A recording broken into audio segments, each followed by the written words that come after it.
I want to see him in space. I want to see drones flying, catching satellites, doing repairs, getting rid of the space trash in space. Welcome to another episode of The Unmanned Podcast powered by USI.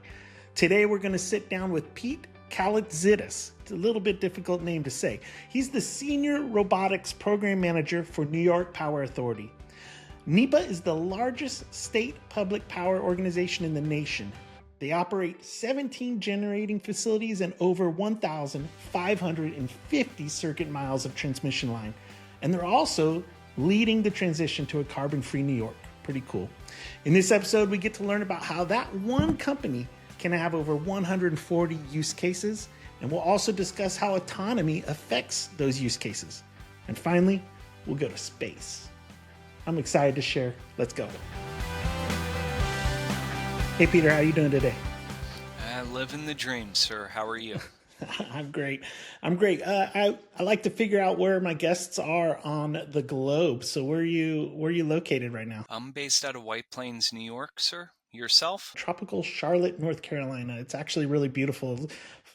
Fall feeling with the leaves turning and a little bit cold in the morning. The sun comes out and things get good though. Yeah. How's the weather up there? Nice and crisp. I've been waiting for winter all summer long. I know we all have, man. The humidity down here in the South is brutal. Let's kind of talk about New York Power Authority and what you're doing there with robotics and drone technology. I'm super excited to hear about all that. But I'd like to jump in with just a few quick hitter kind of questions. So what's the most surprising thing that you've learned about drones in the last year? Everyone thinks they can do the complex missions. And if you can't do the easy stuff first, you're not going to be able to do the hard stuff. Yeah, I mean, we just saw the end of the World Series and just talking about baseball, if you can't do the basics, the fundamentals, you're not going to win the game. So same thing. It's like what you're saying. If we can't do the easy things well, then it's going to be very difficult to get to the complex environment that, especially the government with the new rules and such, think about that. The future holds a lot, and we're really excited about that. But you got to get the basic stuff first, and do all that, just like you're saying. Why don't you tell the audience a little bit about your background before we jump into NYPA and what you're doing there? How did you start? How did you get into the drone industry, and where did that begin? I used to play with RC cars, RC airplanes when I was a little wee lad. Okay. But in high school, girls didn't find that cute or sexy. And I wound up in the Air Force. Okay. And on one of my deployments, one of my guys got an electric kit. Oh, cool. And I made fun of him. I was like, gas, what are you doing? And then I saw this little thing hit like 60 miles an hour on a really bad battery. And then I was like, oh, I'm back into this. I was U.S. military longer than I should have been. I'm retired now. But I've had a privilege of being in the drone UAV world for a really long time. What'd you do in the Air Force?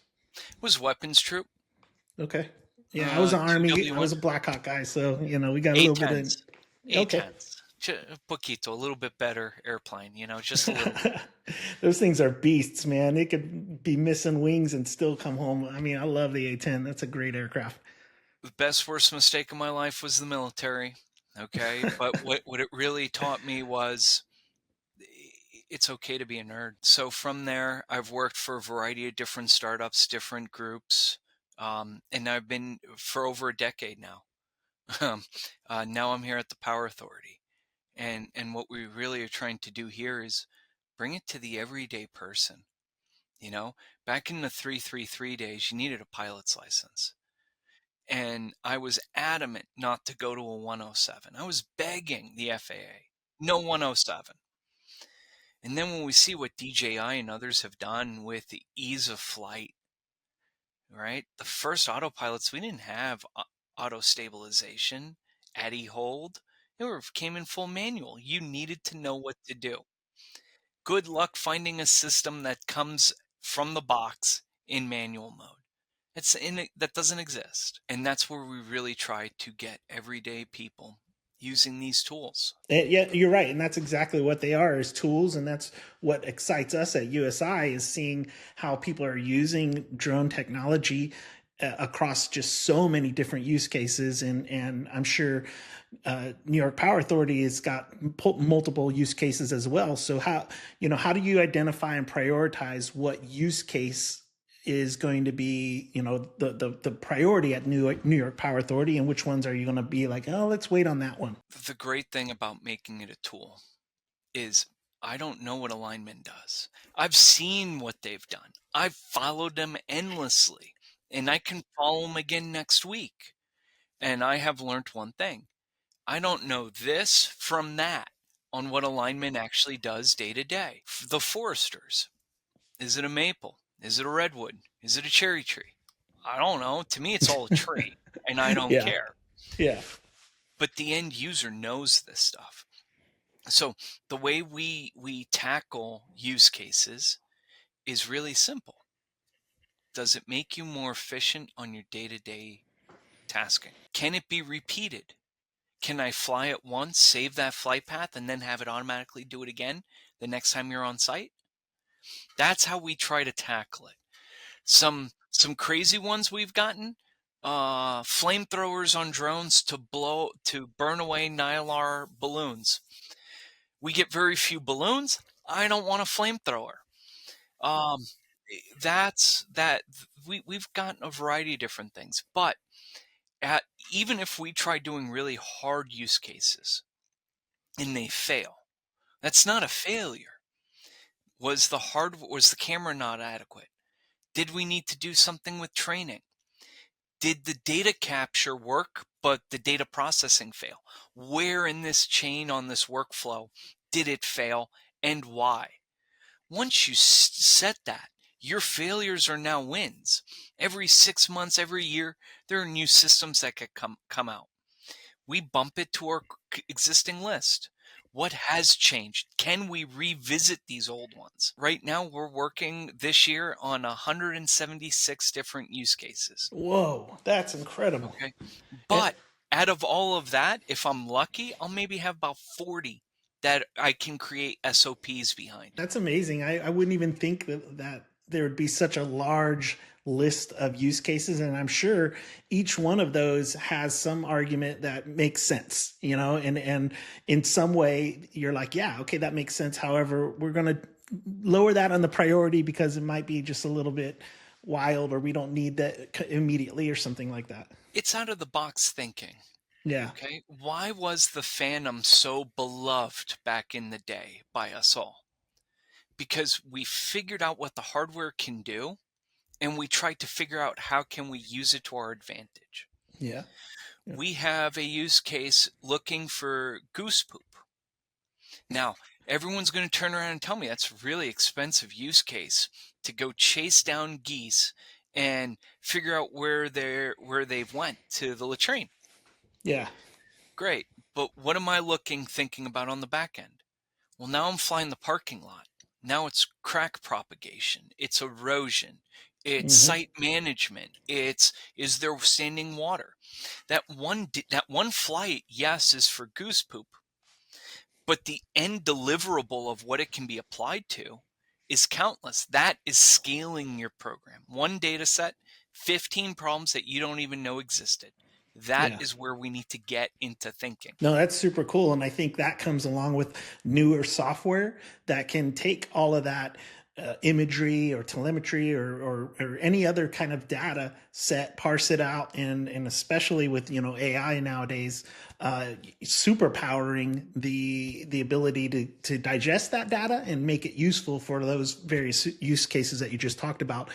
So also in line with that, how do you balance, safety, regulatory compliance, and innovation when you're doing these activities in critical infrastructure? Because I know we talked about a parking lot, but I'm sure you do similar things near distribution stations, or high tension power lines, things of that nature too. First thing's our motto: risk the machine, not the person.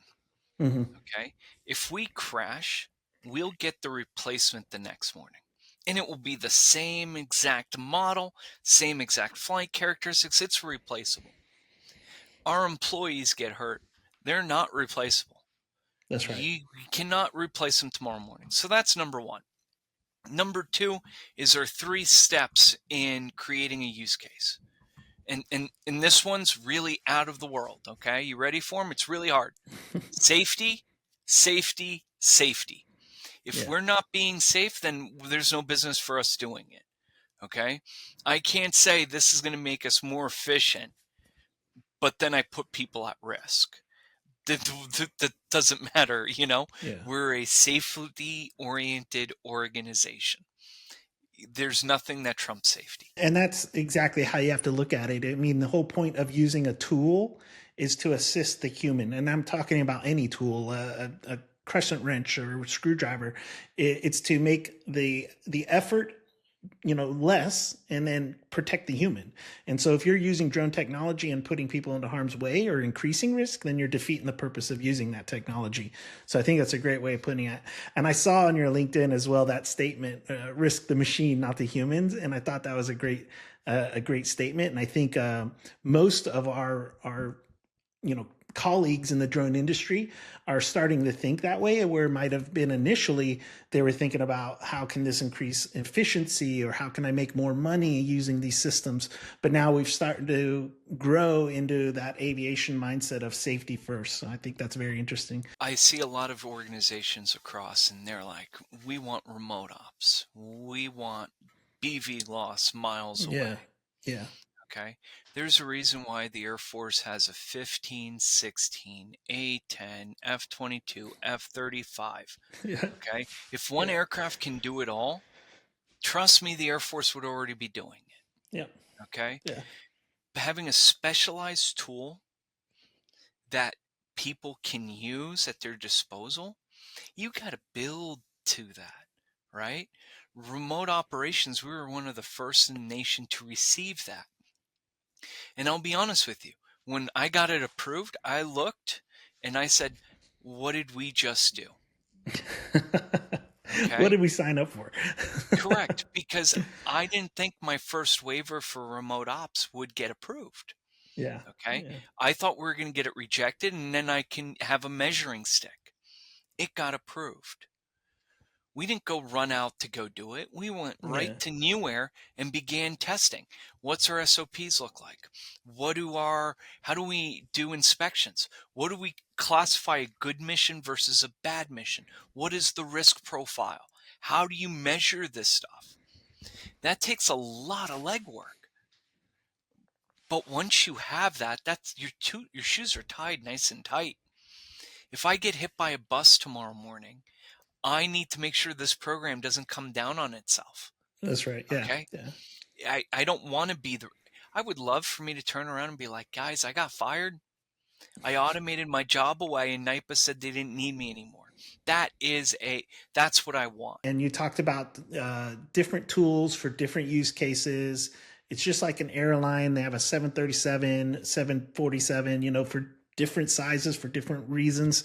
So what are some of the technologies and the capabilities that you're seeing that you're most excited about, whether it be sensing or swarming, or even we kind of talked about AI already, but what are some of the things you're seeing around the industry? Right now, we use a variety of different systems. Skydio, Elio, Census, Mm-hmm. okay? And all three of these systems provide big dividends on the back end, okay? But all these robots do a particular thing. They capture data, okay? And data is in the form of a photo for a majority of this stuff, okay? If I'm flying census and we're doing 7.5 miles to the left, flying back, doing 7.5 miles to the right, then coming back, that's a lot of freaking photos. Oh yeah. Who's going through those? Mm-hmm. Okay. Now, where I see AI benefiting is what's in the photo. Is it a lattice structure? Is it a tubular structure? Is it a wooden structure? Is it a waterway? Is it a bridge? Is it a dam? Is it an embankment? Label out what's in this photo. Okay.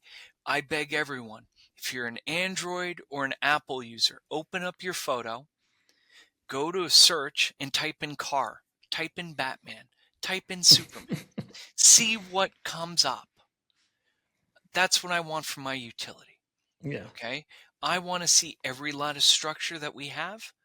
Great. Here are all your lattice structures. Let's take it one step further. If I have my GIS overlays, I want Tower 73 over 4. If in my SOPs I say stay within 300 feet of the tower, then we can say every photo I take within 300 feet belong to what? This tower. Simple logic Yeah. can pay. It's not going to pay dividends this year. It's probably not going to pay dividends next year. But when AI is ready for those anomaly detections, you need to know what photos you're sending them. Hmm. If they have the best cracked glass insulator, you need to know where all your glass is at. You need those labelings in those photos. That's what we're striving for. If that can be automated, or somehow, you're putting it in your Rolodex of things, and then you're taking that human labeling out of it, I mean, you're going to save tons of time and make useful data. So that's an interesting perspective there. You want the expectations to be something achievable all across your organization. Hmm. Okay. Now, I work like a mad dog and I put on boatloads of hours. But what we're doing now is we're not running. In my organization, we are beginning to trot. Yeah. When people look at my program, they're assuming we're sprinting down the highway. We are just trotting. We're not up to full speed yet. Yeah. Okay? That is going to be a turning point when we can get AI like from Buzz Solutions and others out there who do this stuff Yeah. to just get that categorization of what's in a photo. Can this photo be utilized for cotter pin detection, leak detection, giving it a score? That's when you'll start to really see people start moving faster, faster, faster. Yeah, and I like the way you kind of put that, the referencing the crawl, walk, run kind of theme, or way of doing things. So you're taking bite size or manageable steps towards that running phase where we're full BV loss and multiple one to many type of event in terabytes of data that's useful, not just there because we can get it, but like it's actually being used and informing, uh, all those things you talked about and even more. 148 use cases. I mean, each one of those needs data or wants that data for some purpose to do something with it. And so having that crawl, walk, run mentality, I think is a healthy approach. You don't want to just go, here you guys, here's all your drones, go fly. Yeah, you need to make sure you have a sensible policy and procedures in house, and of course the USI, you know we're a training organization, so we want our folks to have training and be actually proficient on the systems that they're using and the techniques that they're going to use. So all of that is a part of that phased approach. You've been in, like you talked about, you've been in the drone industry for quite some time before you joined New York Power Authority. What lessons did you learn at Easy Aerial that helped shape kind of what you're doing in New York Power Authority? From my time in the military to my time in startup and the rest, you have to wear multiple hats. Back in the day, so many drone companies claimed to do surveying, right? But no Yep. one was a licensed surveyor. Everyone's saying they can do NDVI for agriculture, but no one was a freaking agronomist. Okay. I didn't even know that existed, to be honest. So, Yeah. So I sit back. This industry moves very, very quickly. Okay. I've been very blessed with this drone life. Okay. Because I get to be a dork. Okay. I own that moniker and I wear it like no tomorrow. Failure is okay if you frame it in the right context. Crashing is okay if you learn something from it. If you crash twice the same exact way, you have a fundamental issue going on. Okay. You can never repeat the same crash twice. Okay. Something's got to be different. If everything's the same exact way, there's something wrong. And that's really where I've really leaned into it. Um, Easy Aerial does predominantly defense stuff. Okay. And there, safety's number one. And, it's that leveling those expectations. Because when I was there, we used to hear it all the time. Peter, want a Mavic sized drone for the cost of a Mavic, and I need them on hand like I have them for the Mavic. And I would look at the general and be like, sir, but it already exists. Go buy a Mavic. Okay. Um, as the rules begin to mature, as the regulation starts to form, we are going to see a massive push. Okay. And that's what really excites me for the future to come. Okay. I think the drone industry has been asking for some sorts of bans for almost a decade now. And if it does happen, we'll be prepared for something like that. But trying and experimenting, you don't know what's going to work. Just let's figure it out. I like what you talked about. Don't repeat the same mistake, because then you're not learning, and you're not applying those painful lessons that sometimes we have, especially in a role like yours where you're developing and innovating for a larger company. And it's important to have those left and right boundaries that kind of guide us, but it's also important to push up against them to see, what we are capable of doing and what we're not.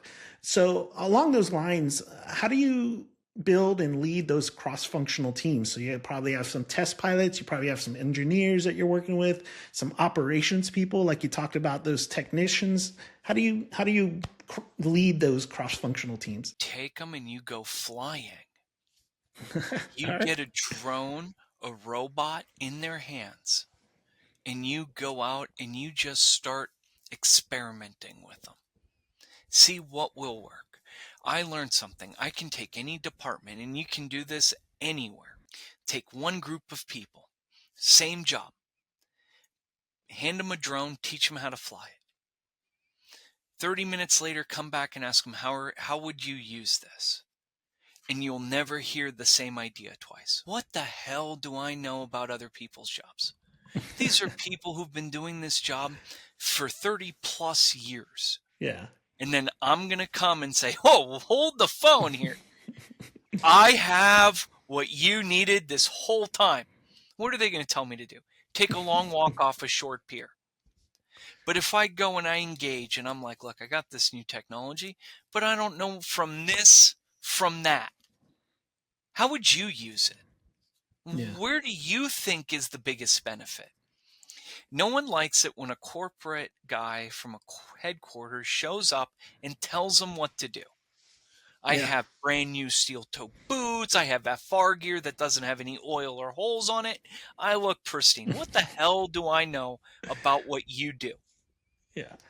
But how about you guide me on how you would use this? That's a great point. And like for our listeners, I just like that approach where you say, exactly, I don't know what you do. I don't know how to inspect a communications tower, but I know that this drone will be a good tool for you.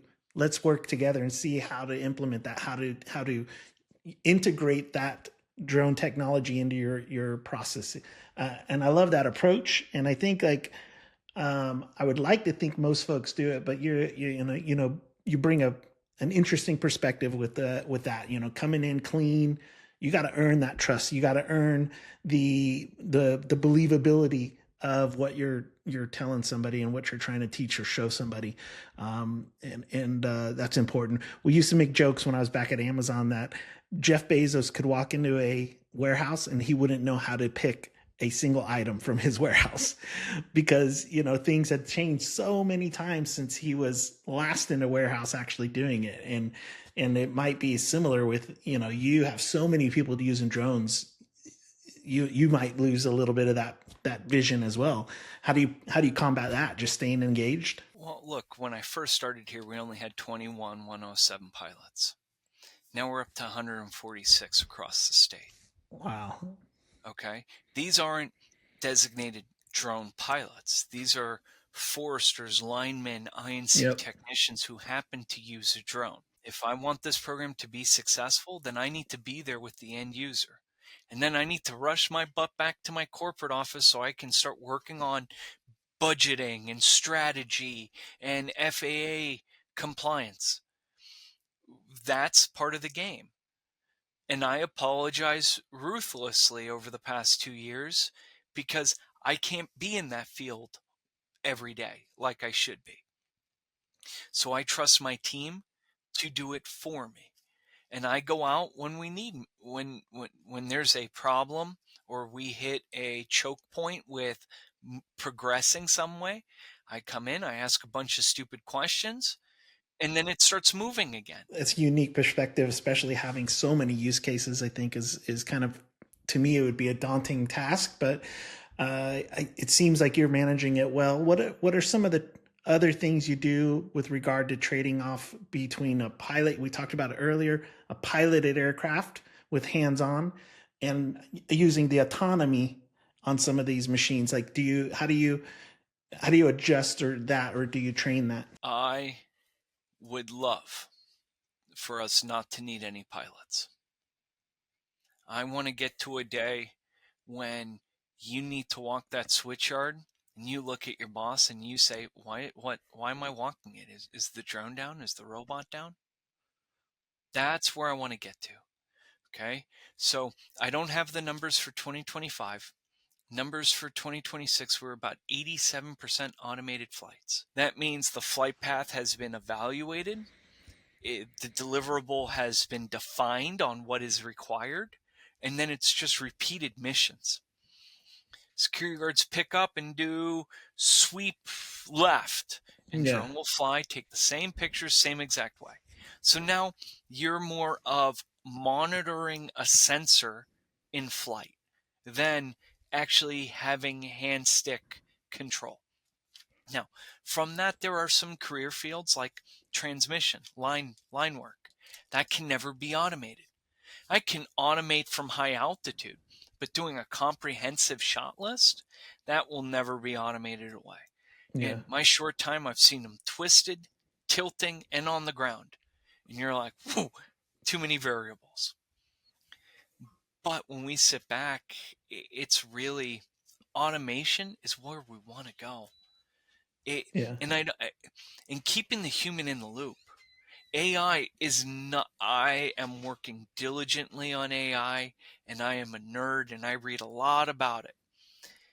No one quite has it working. Okay. yeah, They all might give an impression of it, but reality states if it's not a logic model, a language model, it ain't working. Okay. And just classifying photos, I can quantify to the hours that we have spent trying to get that done. yeah, Okay. It's realistic expectations, and the autonomy will be there, but the human needs to be on the back end reviewing photos. Then, how do I do that? How do I take my dad, my uncle, my grandfather, who's been climbing towers for 40 plus years, and be like, whoa, hey, grandpa, sit your butt down behind a computer, and you're going to spend the next 8 hours going through photos. They are going to bury me. So it's finding that balance of hands off days, raining days. I don't want the computer to take over their day to day, but find a balance. That's where yeah. we're really trying to do right now. No, that's super important, and I think it's interesting hearing that over 80% of your flights are automated, and you have such a large amount of stanchions and tower inspections which need that manual detail.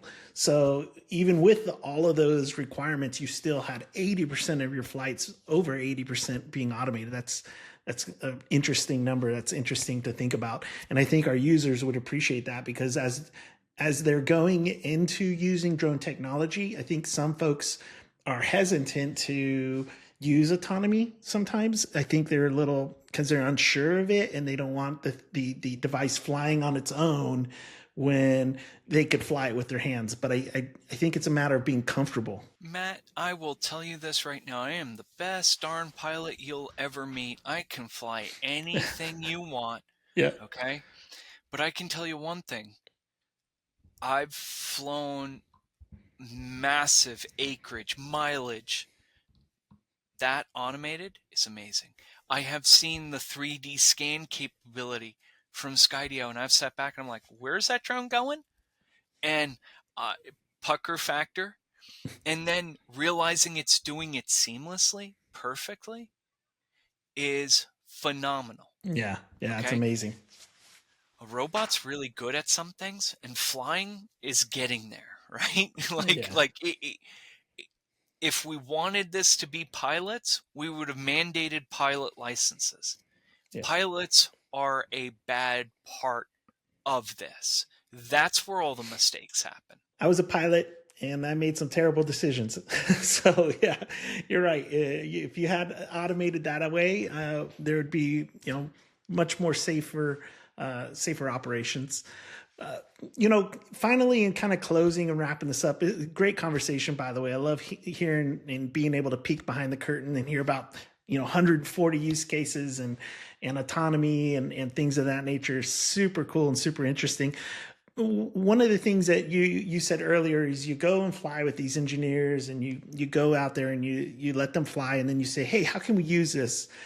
We do similar things at USI when we work with schools that are teaching younger kids about drones, and then we'll say, hey, what do you think about this? What do you think the world can, or how can a world use the drones? And I'm wondering if you have that kind of something really out there. Do you have an idea? Like, I like to say, what's your cartoon version of a drone? What's like the coolest thing you can think of that you might see in the future? I want to see them in space. I want to see drones flying, catching satellites, doing repairs, getting rid of the space trash in space. That would be my cartoon endeavor if I ever get the ability to go back to manufacturing. That's a great use case because I can't remember where I read it, but it's like hundreds of thousands of things in our atmosphere or in low orbit. And essentially, you got to clean that up if we ever think we're going to break the bounds of Earth. So that's cool. That's I never would have thought of that, and that's exactly what I was looking for. And only a nerd like you can come up with that, right? Yeah, well, I'm going to beg you and your listeners, because you touch something that's really near and dear to my heart, and that's STEM, doing Yeah. community engagement, getting these kids to realize anyone can do this. It's Mhm. okay to be a nerd is so important, because when we look overseas and we see what's happening in China, electrical engineers getting fired and their replacements are ready to work the next morning, and yet finding an electrical engineer in the United States is over a year endeavor, and then another half year to get them spun up. This is where we need the kids to be involved. So Yeah. I would beg, go to your local communities, go to your local schools and do it. Because this year alone, we're over 100 community and STEM events for the year. And that's the only, anyone can come follow me on LinkedIn and you will notice there's only one thing that everyone sees. And that's community outreach, community outreach, community outreach. And then Yeah. I get, what the hell are you doing day to day? Day to day, we're pushing the envelope and we're building out these use cases. And we keep those very close to our chest. But what people need to do is get your schools involved. Get drone soccer going. Go get FIRST Robotics going. Go get VEX going. Because if we don't have them and all these changing rules and new regulations come, we're going to be crying about something else because we're not going to have the manpower to do anything. Yeah, no, you're absolutely right, and USI takes that super serious into our heart, and we participate in multiple STEM and outreach in both Florida and Ohio primarily, but we are also trying to do that all across the United States. So for our listeners, if you don't have a drone or a drone program at your schools, at your high schools, at your junior high schools, go out there and talk to your administrators and say, hey, we want our kids to learn about drone technology because we're still in its infancy, but it is going to grow super quick. And just like Peter said, we'll be running before you even know it. And we want our kids prepared, and we want them running alongside the rest of the world in this drone technology environment. So thank you for your time, Pete. I appreciate it. It was great chatting with you, and I look forward to meeting you and seeing you again in the future. Again, thanks. Have a great day. Thank you for having me, sir. Thanks, Pete. Great conversation. Super interesting to see that over 80% of NEPA flights are being done autonomously. And even with that large of a scale, there's still a need of hands-on flying. I tend to agree with him that will be around for a while. Thanks for watching, and I hope you enjoyed this episode. Bye for now.